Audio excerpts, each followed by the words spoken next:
Hey everyone, it's Justin with MyManJustin's Collectible Emporium, and I'm your man for Pokemon cards, card analysis, and Pokemon investment consulting.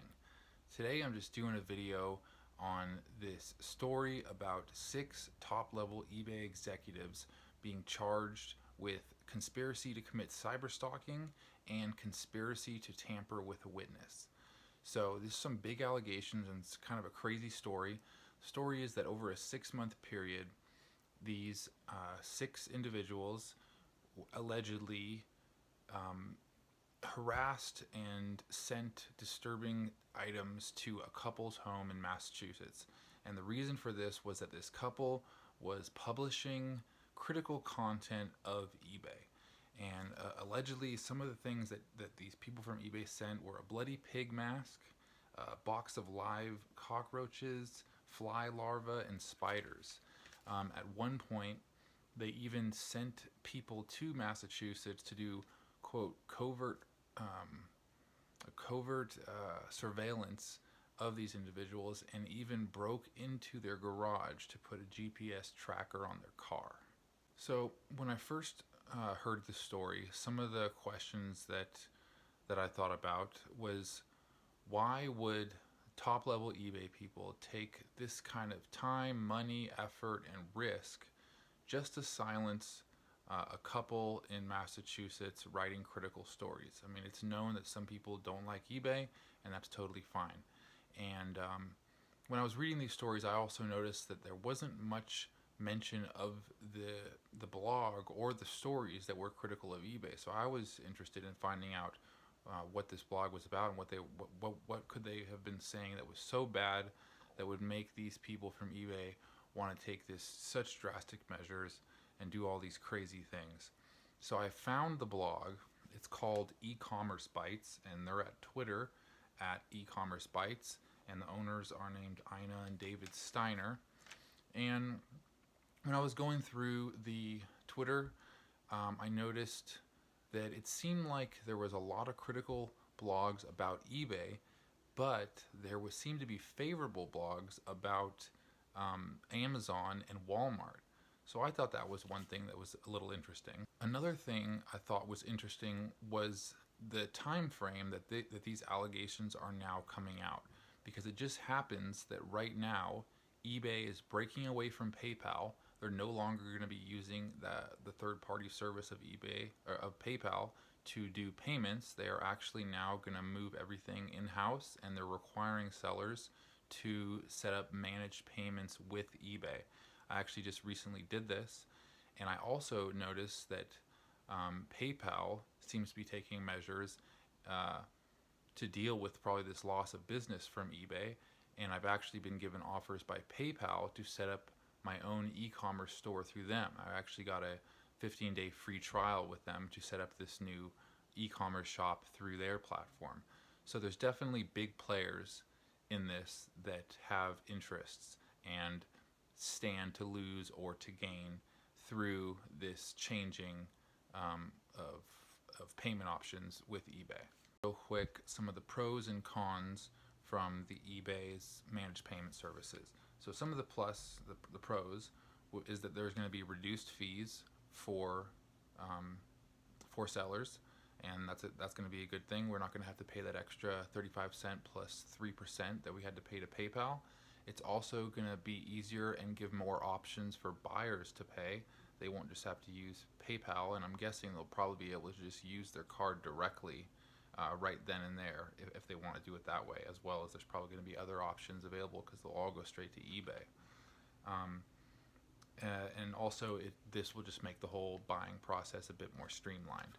Now the negatives, the cons, will be that PayPal is more established. It's gone through the kinks and found out ways to improve on things because they've gone through all the ups and downs, and they've been able to correct those types of things along the way. So that'll be one thing. I've also heard that their transaction reports are a bit superior, but that's something that eBay is going to probably have to adjust to, and I think that they will be able to rise to the occasion on that. They've already established themselves as a Fortune 500 company. They've been in business a long time, and I've been with them since 1999.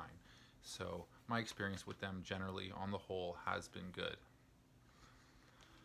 So I just wanted to kind of highlight this whole situation about what's going on in the broader context. So we have eBay allegations of top level executives running a conspiracy to silence some couple in Massachusetts. At the same time, we have eBay breaking away from PayPal. At the same time, we have PayPal doing things to maintain that those fees they get by making their own e-commerce platforms. And we have this critical blog. And one thing I would say is, if you can buy that a top level millionaire, probably executives, would spend all this time to conspire to silence people, you could probably easily understand the idea of competitors funding and creating blogs to be critical of their competition as well. So there's big players in this. People have a lot to gain and a lot to lose. So with that being said, I think people are innocent until proven guilty. Let's wait till more information comes out. And one thing I will say I noticed when I was checking out the e-commerce Bytes blog, I noticed that a lot of the stories seemed critical of eBay, and they were publishing stories that seemed more favorable to Amazon and Walmart. So I thought that was interesting in itself. I mean, and if you can buy the idea that there was a major conspiracy going on to silence people that were not liking of your establishment, you could probably understand the idea of another very powerful establishment creating and funding things like blogs to give favorable news to your own establishment and unfavorable content and opinions to your competing ones. So there's a lot of dynamics that can be involved through this.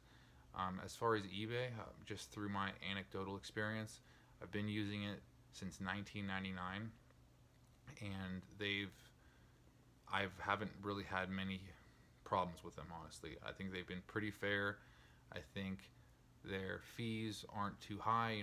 I've seen a lot of people complaining, especially on that e-commerce Bytes website, people complaining about the service and about the fees and just all kinds of things that they weren't happy with, and how they're leaving eBay and all these things.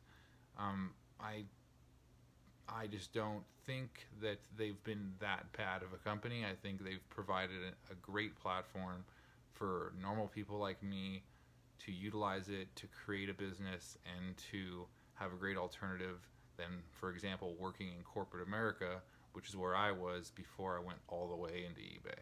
And like I said, I've been using eBay for a long time. I've just been doing it part-time.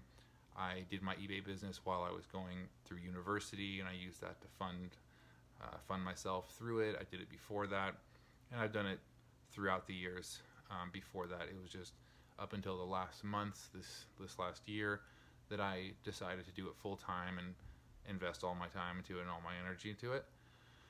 So with that being said, I think eBay has proven itself to be a great platform,